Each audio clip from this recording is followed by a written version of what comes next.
Domin samun ingantattun fina-finan Hausa da kuma waƙoƙi, ku danna subscribe sannan kuma ku danna ƙararrawa domin sanar da ku sababbin shirye-shiryen mu da kuma kallon mu kuna bibiyan mu kuna kuma sauraron abin da ke faruwa. Amma ya kamata mu tambaya fa da Allah kuna jin magana da muke faɗa, tambayar su dariya kan mu je mana magana. Kuna ji da ba ta ji za su gunsulo dariyan da suke yin nan ba. Aha, ai saboda yana da kyau in ƙara tabbatar waye.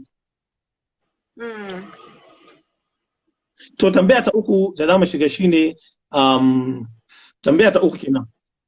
To ya halakar rashin lura da maza ba su yi da matansu da kuma ƙorafi da mazaje suke yi akan ba sa samun cikakken gamsuwa a wajen matayensu ta ɓangaren jima'i. So alhamdulillah, I love this question. What did I say? You love this question. Yahoo! Very good. This is our problem matter. We have this major problem. Ka gane? Na farko kaga mu yanzu haka ni idan na gaya mutane shekaru na babu wanda na taba gaya mishi shekara na a duniya ya yarda. Saboda me yasa? Me yasa? In ka gansa annina maza wanda we are age mates zaka ce wannan makannan kanne na ne amma tare muka yi makaranta kuma we are age mates. Mu mata ya kamata mu sa a ranmu kaga muna haihuwa muna tsufa. Haka ne. Sannan muna haihuwa. Nonuwa muna zubewa. Sannan private part ɗinmu yana buɗuwa. Haka ne. To the first thing da zaki yi mace dole maza su mana korafi a macen da ba ta gyara.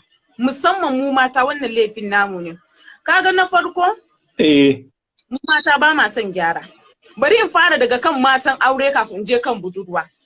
Na'am, kuma dan ji daɗin wannan bayanin zaki ke bambance matan aure da budurwa saboda kin ga su ma budurwa wanda akwai ƴan matan ba su aure ba suna ci kila ba maki abin zai ke su yi masa amfani da kuma da suka yi auren. Da Allah ki hakan nan da Exactly.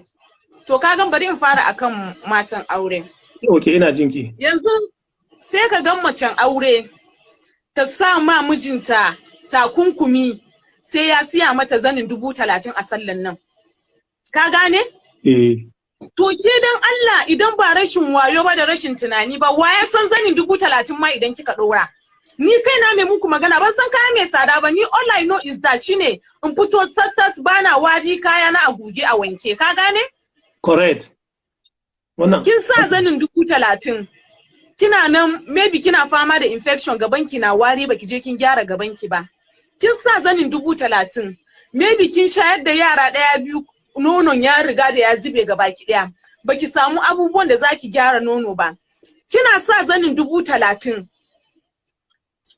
Kina sa zanin 30,000. Skin ɗinki yanda kika san bakin tukunya ko ke baki ne ko ke fari ne akwai abin da zaki yi using da skin ɗinki zai dinga sheki. Amma mu mata ba ma tunanin haka. Matan aure burinsu su sa zani mai tsada, su je gidan biki, su rike jaka mai tsada, amma ba sa kula da jikinsu. Shi yasa idan aka yi aure kwana biyu abubuwa sun zuzzube, shi ma mijin dole ka gane ai. Irin shi ma dole idan shi ya koma waje. Gaskiya kirana ga matan aure shine ku daina sa buri a gaba. Ku samu ku dinga gyara kanku, ba wai siya kaya mai tsada ba, ki zo kina competition da wata.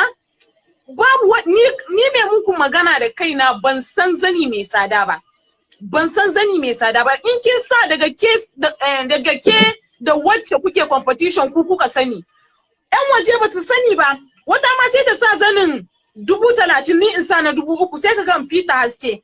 Saboda yanayin da na gyara jikina ina shan abubuwan irin supplements na mata ka gane ai. Amma ke kina nan kin sa buri sai dai kawai ki sa mai tsada. Kin ka gane?